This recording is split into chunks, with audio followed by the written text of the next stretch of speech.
Bom dia, você vai ver no Câmara com Notícia. A reforma da Previdência chega à Câmara. Você vai ver os detalhes da proposta de emenda à Constituição que propõe mesma idade mínima, piso e teto para a aposentadoria dos brasileiros. Aqui do Salão Verde, Carolina Nogueira. O plenário aprova a nova lei de migração, que criminaliza tráfico de pessoas e prioriza acolhimento humanitário de imigrantes. Do Corredor das Comissões, Cláudia Brasil. A Comissão de Desenvolvimento Urbano realiza uma discussão sobre governança metropolitana nas regiões brasileiras. Hoje é quarta-feira, 7 de dezembro. Agora em Brasília, 8 horas e 55 minutos pelo horário brasileiro de verão. Esses são os destaques do Câmara com Notícia, que já está no ar.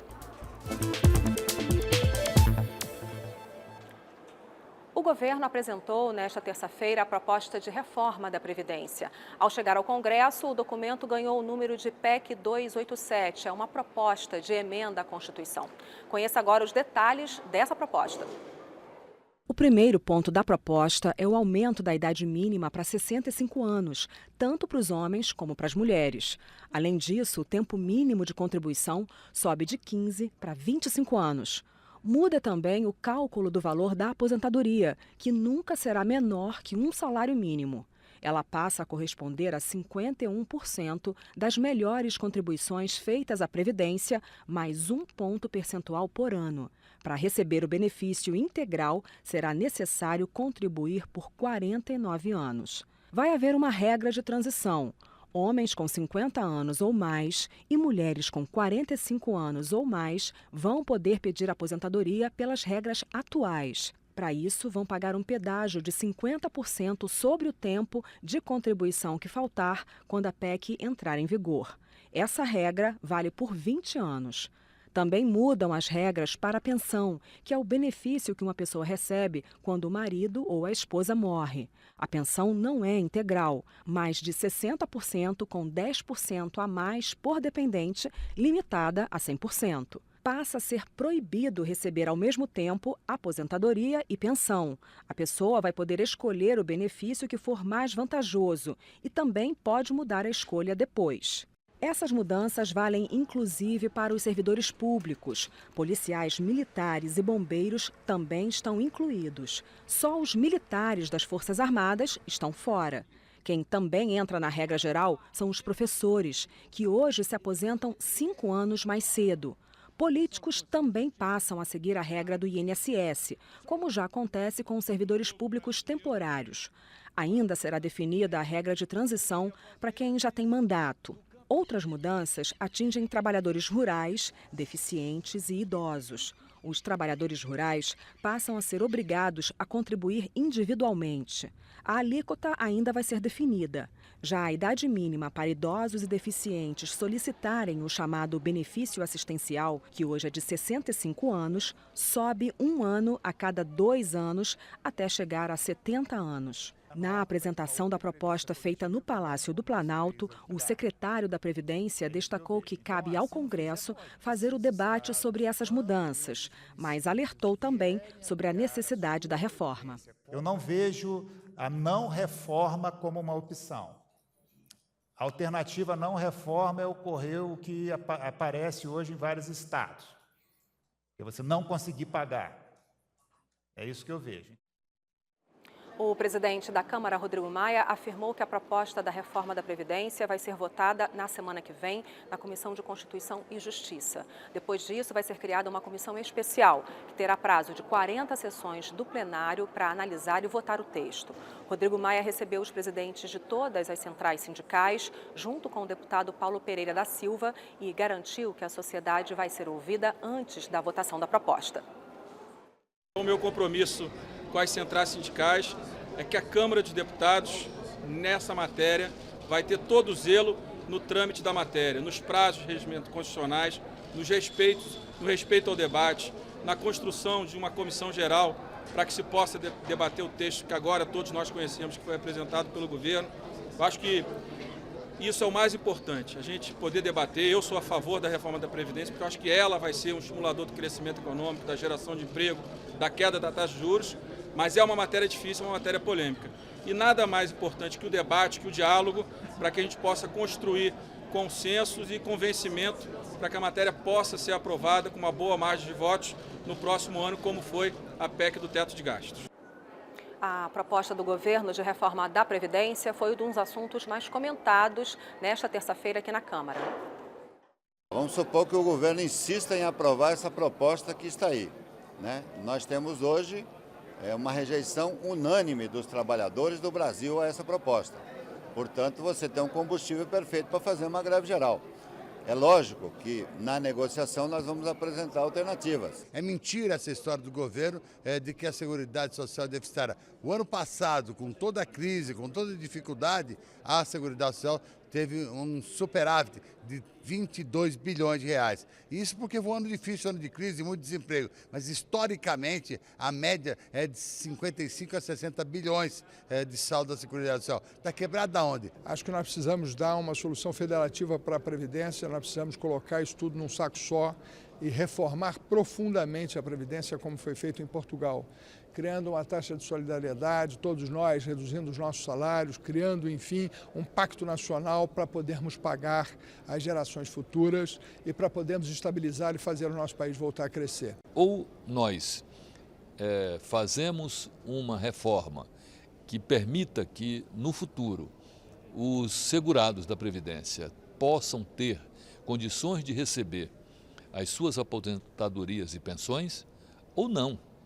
E aí, uma coisa que, a meu ver, dá mais legitimidade para nós fazermos essa reforma é que todos estão incluídos. E isso faz com que esta proposta de reforma da Previdência seja mais equânime. Vamos agora falar com a Carolina Nogueira, que está aqui na entrada do plenário. Bom dia, Carol. Mesmo com a repercussão da chegada da reforma, houve votação de temas importantes no plenário, não é isso? Exatamente, Vera. Teve sessão no plenário ontem. Os deputados conseguiram votar um assunto que está em discussão na casa há algum tempo, que é a nova lei de imigração, uma lei que vem substituir a antiga lei que regia, então, a entrada de estrangeiros no Brasil. Era considerada uma lei muito antiga, aprovada na época da ditadura militar, e foi substituída, então, pode ser substituída por essa nova legislação considerada mais aberta, mais permeável à entrada de estrangeiros no Brasil, uma lei que criminaliza e tipifica o crime de tráfico de pessoas. A gente vai saber os detalhes disso na matéria do plenário. Vamos dar uma olhadinha. O plenário discutiu a medida provisória que autoriza o Banco Central a comprar no exterior e sem licitação material para fabricar moedas e cédulas. O texto diz que deve haver um cronograma e a importação só pode acontecer em casos excepcionais. Segundo o governo, isso seria necessário porque a Casa da Moeda não vem conseguindo dar conta de produzir a quantidade necessária. Houve debate, mas por falta de acordo, a votação ficou para esta quarta-feira. A justificativa que está sendo utilizada nessa medida provisória de que não existem equipamentos suficientes para dar conta da produção de moeda e de notas no Brasil não é verdadeira. Existem equipamentos do mais alto gabarito para que a produção nacional seja feita, seja realizada. Essa afirmação que baseou a edição de uma medida provisória não é verdadeira e exatamente por isso essa MP tem que ser rejeitada. É mais uma ação privatizante. Só nos casos de emergência. E, há pouco tempo, na Casa da Moeda, já estava, há tempos atrás, estava faltando papel para se emitir dinheiro e outros títulos que são emitidos em papel moeda. E também é importante que pode evitar falsificações. O que realmente foi votado e aprovado foi a nova lei de imigração. A proposta traz direitos e deveres para quem vem aqui para o Brasil e aponta quais casos a pessoa deverá ter a entrada barrada. Estabelece normas para vistos, deportações, refugiados, deslocamento em cidades fronteiriças e até para brasileiros que vivem no exterior. A única parte em que houve divergência era sobre repatriação, ou seja, a devolução da pessoa ao país de origem. O texto aprovado diz que isso não pode ser feito com refugiados, apátridas, que são pessoas que não têm nacionalidade, e menores de 18 anos. Esse projeto de lei vem substituir o Estatuto do Estrangeiro, que é do ano de 1980. Nós, de fato, sempre tratamos bem o estrangeiro, mas é preciso que, além do afeto, do carinho e do respeito, a gente possa facilitar de forma documental a vida desse estrangeiro. Por isso nós temos que regularizar a vida dos estrangeiros aqui. Ainda mais nesse momento que nós temos mais de 60 milhões de refugiados pelo mundo. Viraremos porto, viraremos chegada de todos aqueles que estejam saindo do seu país, seja por que motivo for, e encontrarão as portas do Brasil abertas. Imediatamente transformam-se em cidadãos brasileiros com direito à defensoria pública para defender o direito que ele ilegalmente conquistou. Não esse projeto, não esta forma.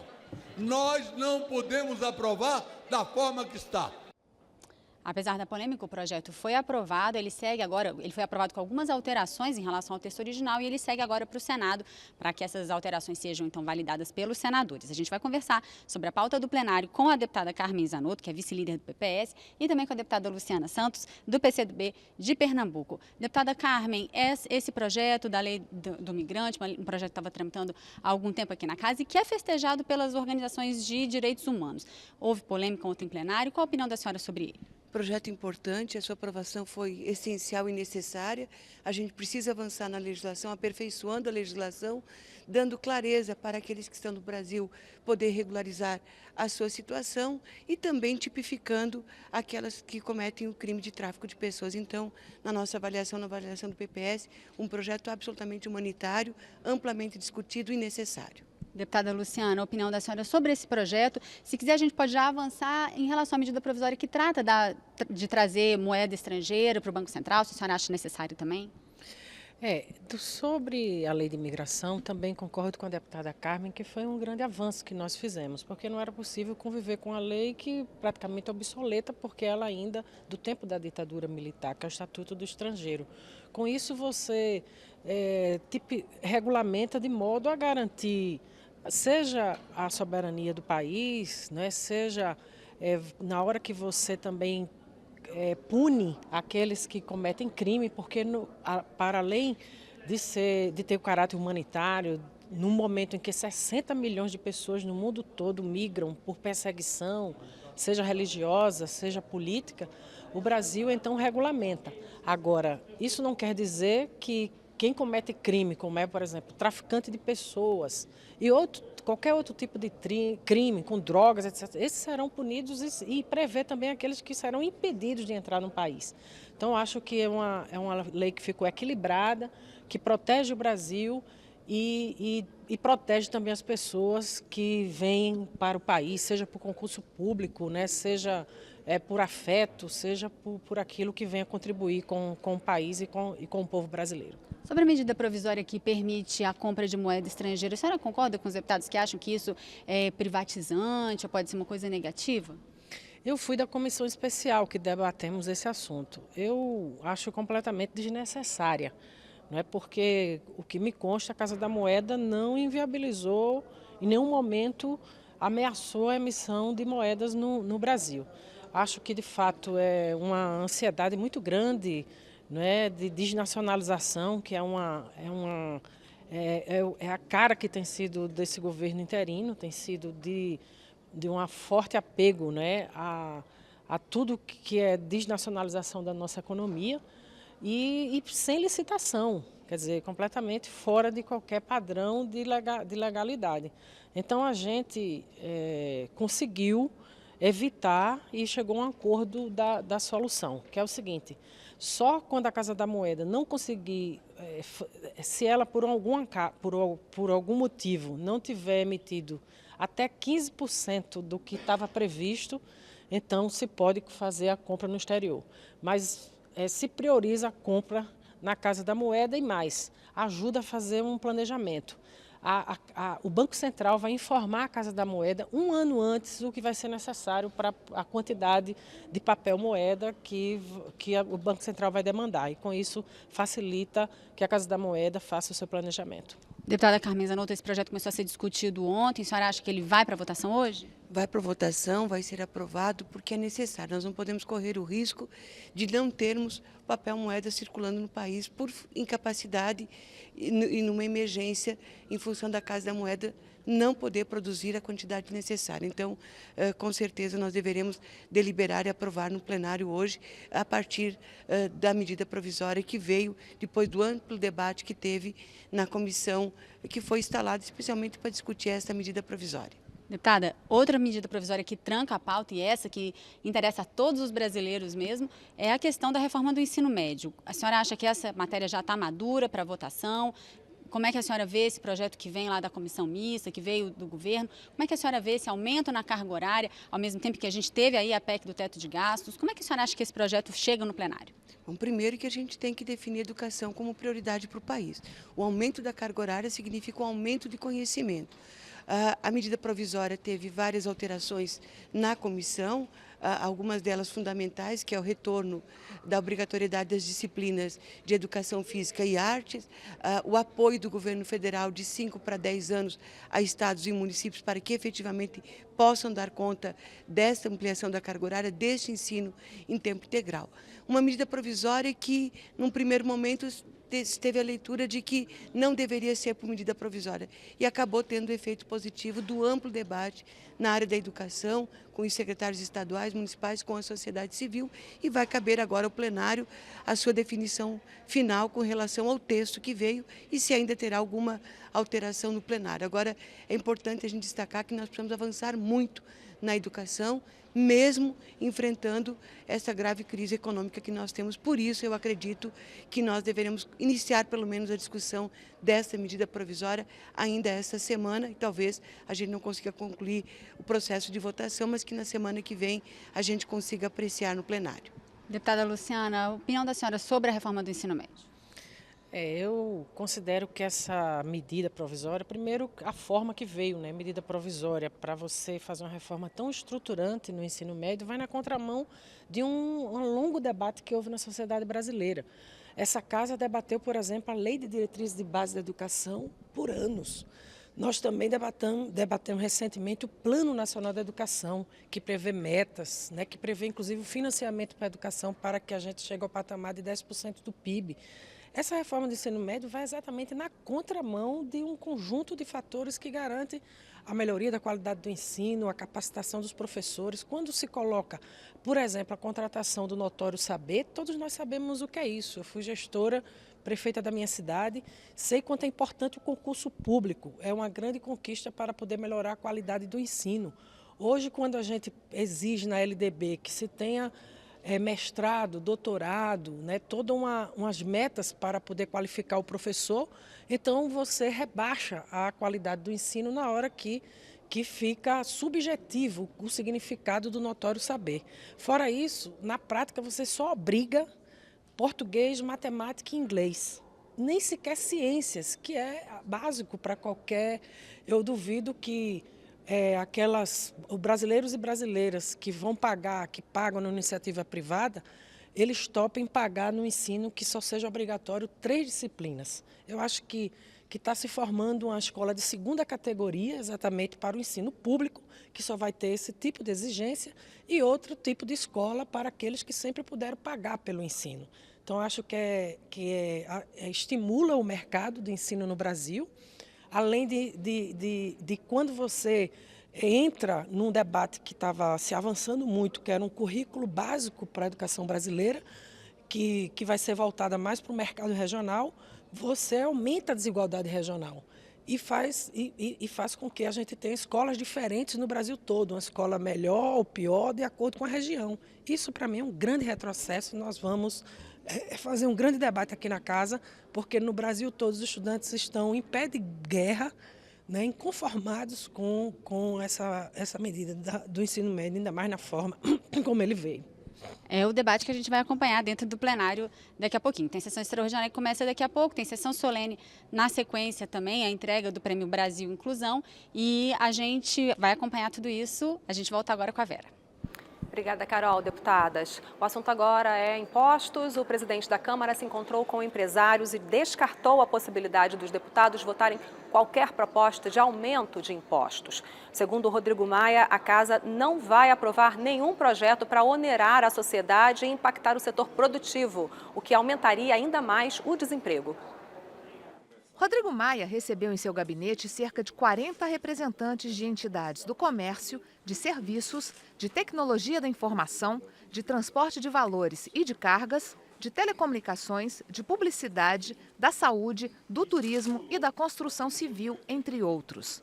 Eles vieram dizer ao presidente da Câmara que se opõe a uma proposta de mudança na cobrança do PIS/COFINS em discussão no governo. Enquanto eu estiver na presidência da Câmara, até 1º de fevereiro, essa casa não votará nenhum aumento de imposto. A crise do Brasil é muito profunda, tanto institucional como econômica, e qualquer caminho que seja para onerar mais a sociedade, para impactar mais o setor produtivo, impactar mais o desemprego, essa casa não vai aprovar. O presidente executivo da Federação Brasileira de Telecomunicações disse que a alteração em estudo provocará um forte impacto no setor, comprometendo praticamente todo o seu lucro. Para o setor de telecomunicações, ela representa um aumento de quase 4 bilhões de reais pelas contas que nós fizemos, e isso significa aproximadamente o lucro todo que o setor teve durante o ano passado. E o lucro é um lucro já relativamente baixo, proporcionalmente à receita e ao retorno do investimento que temos. O setor já perdeu 10% da sua base de celular em um ano, e nós desligamos no mês de outubro 4 milhões de linhas celulares. É um setor que agrega muita mão de obra e é um setor que permeia toda a economia brasileira. Taxistas estão neste momento estacionados em frente ao prédio do Congresso Nacional e em algumas vias da esplanada dos ministérios aqui em Brasília. Eles estão aqui desde ontem. Eles querem que a Câmara aprove um projeto que regula o uso de aplicativos como o Uber.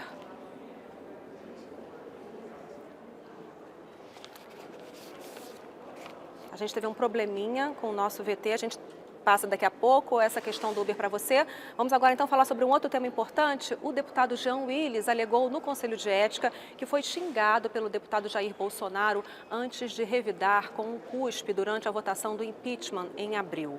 Por causa do episódio, Jean Willis responde a uma representação no Conselho de Ética por quebra de decoro parlamentar. O parecer final do relator deve ser apresentado em 10 dias úteis. Na reunião do Conselho de Ética desta terça-feira, foi ouvida a última testemunha de defesa do deputado Jean Willis. A deputada Maria do Rosário, do PT do Rio Grande do Sul, disse que não presenciou a confusão entre Willis e Jair Bolsonaro, mas afirmou que em outras ocasiões presenciou Bolsonaro ofendendo Willis por causa da orientação sexual do deputado. Na sequência, foi a vez do depoimento do próprio Jean Willis. Ele afirmou que no dia da votação do impeachment, Bolsonaro gritou ofensas contra ele, que cuspiu de volta numa reação emocional. Estava caminhando em direção ao meu lugar, eu vi queima-rosca. Sai, queima-rosca. E eu virei para ver quem era. E quando eu olhei, era o deputado Jair Bolsonaro, que olhou para mim e fez: tchau, querida. Eu não sei se Vossa Excelência já se colocou no lugar de alguém que nasce e cresce sob o signo da injúria. Nós, os grupos difamados, toleramos muita coisa nessa vida. E eu tolerei 6 anos esses insultos. E naquela hora, tomado de uma reação que eu nem mesmo esperava que eu fosse ter, porque corre nas minhas veias sangue humano e não sangue de barata, eu cuspi na cara daquele fascista. Porque foi mais forte do que eu. Se Vossa Excelência me perguntasse antes daquele clima, antes daquele dia, se eu seria capaz de cuspir numa pessoa, talvez eu dissesse que não. Não, certamente eu diria que não. O relator da comissão, o deputado Ricardo Izar, disse que vai entregar o relatório em no máximo 10 dias úteis. Na sequência, os conselheiros decidirão se Willis deve ou não ser punido pela cusparada. Izar explicou por que quis ouvir o representado. O que a gente estava estudando aqui era se houve algum tipo de atenuante, se foi uma ação, reação. É isso que foi examinado e eu vou levar tudo isso em consideração. O representado ser ouvido é importante. Eu acho que foi um depoimento importante que tem que ser levado em consideração. Vamos conversar agora com a repórter Cláudia Brasil, que está no corredor das comissões. Bom dia, Cláudia. Quais são os destaques dos debates hoje aí nas comissões? Bom dia, Vera. Bom, hoje o dia está basicamente dedicado às comissões fazerem análises de projetos e propostas, mas há algumas audiências públicas. Uma delas vai acontecer na Comissão de Desenvolvimento Urbano e vai tratar de um assunto com um nome complicado, mas o entendimento não é tão complicado assim. É uma discussão sobre a governança metropolitana nas regiões brasileiras, à luz do Estatuto da Metrópole e também das cidades. Para entender melhor que assunto é esse, eu estou com o deputado Miguel Haddad, do PSDB de São Paulo, que tem uma experiência de 3 vezes como prefeito de Jundiaí, uma experiência, deputado, que é muito útil, pelo que o senhor estava me explicando, para se discutir Estatuto das Metrópoles e governança. Por quê? Bom dia. Bom dia, Cláudia. A verdade é que o Estatuto das Metrópoles, ele foi criado em 2015, foi sancionado em janeiro de 2015. É uma lei importante que permite uma melhor resolutividade das cidades. As cidades têm problemas que são comuns. As soluções já não podem ser mais uma solução local. A questão do transporte público entre as cidades, a questão do saneamento básico, o aterro, o lixo, a saúde, são temas que terão que ser desenvolvidos conjuntamente. A proposta dos aglomerados urbanos e das regiões metropolitanas é uma proposta extremamente saudável, positiva, que melhora as gestões como um todo. O Estatuto foi criado em 2015, ele não contempla as diversidades do país e, mais do que isso, alguns dispositivos vêm com vícios, vêm eivados aí de inconstitucionalidade. Por isso, da importância dos estudos, através da criação da subcomissão das regiões metropolitanas e dos aglomerados, para que possamos apresentar propostas ao final dos trabalhos de modificação do Estatuto das Metrópoles. O objetivo é aperfeiçoá-lo, melhorar e colocar em prática, de forma efetiva, os trabalhos das regiões metropolitanas e dos aglomerados. Quando o senhor diz que a ideia é colocar em trabalho efetivamente o que diz no Estatuto, significa que ele não está sendo, então, aplicado integralmente? Qual é o problema ou quais são os problemas? O Estatuto, na verdade, ele está inovando. Nós não temos essa cultura de compartilhar as decisões municipais. Essa é uma questão cultural também. Os prefeitos, às vezes, não querem abrir mão da sua autonomia, entende que isto, compartilhar, de certa forma, é diminuir os seus poderes. E o Estatuto também, ele tem que ser melhorado para permitir as ações efetivas. Então, nós temos um problema de cultura, uma resistência natural das prefeituras e dos prefeitos, das câmaras municipais, e também a necessidade de aperfeiçoarmos, melhorarmos, criarmos os mecanismos necessários para que isso se efetive. Bom, a ideia é, a partir do trabalho dessa subcomissão, apresentar projeto, proposta para modificação, para adequação desse estatuto, é isso? Exatamente isso, Cláudia. O objetivo é de que, ao final, ao término desse trabalho, a subcomissão apresente algumas propostas. Vamos apresentar ainda este ano algumas propostas dos estudos já elaborados no decorrer desses últimos 2 anos e devemos levar, inclusive, transformar essas propostas em emendas e em projeto de lei modificativo do atual Estatuto da Metrópole.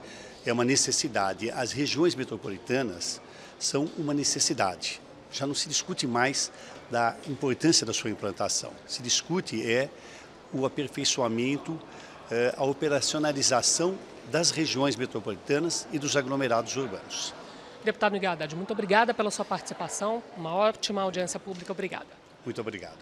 Voltamos então, Vera Morgado. Obrigada, Cláudia, deputado. Agora sim, então, vamos assistir a reportagem sobre os taxistas que estão estacionados em frente ao prédio do Congresso Nacional e em algumas vias aqui da Esplanada dos Ministérios em Brasília desde ontem. Eles querem, como a gente falou, que a Câmara aprove um projeto que regula o uso de aplicativos como o Uber. Taxistas de 17 estados e do Distrito Federal realizaram uma manifestação em frente ao Congresso Nacional. O objetivo era pressionar os deputados a analisar um projeto de lei que proíbe o serviço do transporte privado individual no Brasil, como o Uber. Segundo a Polícia Militar, cerca de 1.500 taxistas participaram do protesto. Você já viu nesta edição do Câmara com Notícia, plenário aprova nova legislação para regular a entrada e permanência de estrangeiros no país. Em encontro com empresários, o presidente da Câmara, Rodrigo Maia, descarta a possibilidade dos deputados votarem qualquer proposta de aumento de impostos. Agora em Brasília, 9h24 pelo horário brasileiro de verão. Você vai ver depois do intervalo. O debate na Comissão de Seguridade Social e Família sobre a descriminalização do aborto no caso de grávidas contaminadas com o vírus Zika. Lado a lado, ativistas contra e a favor.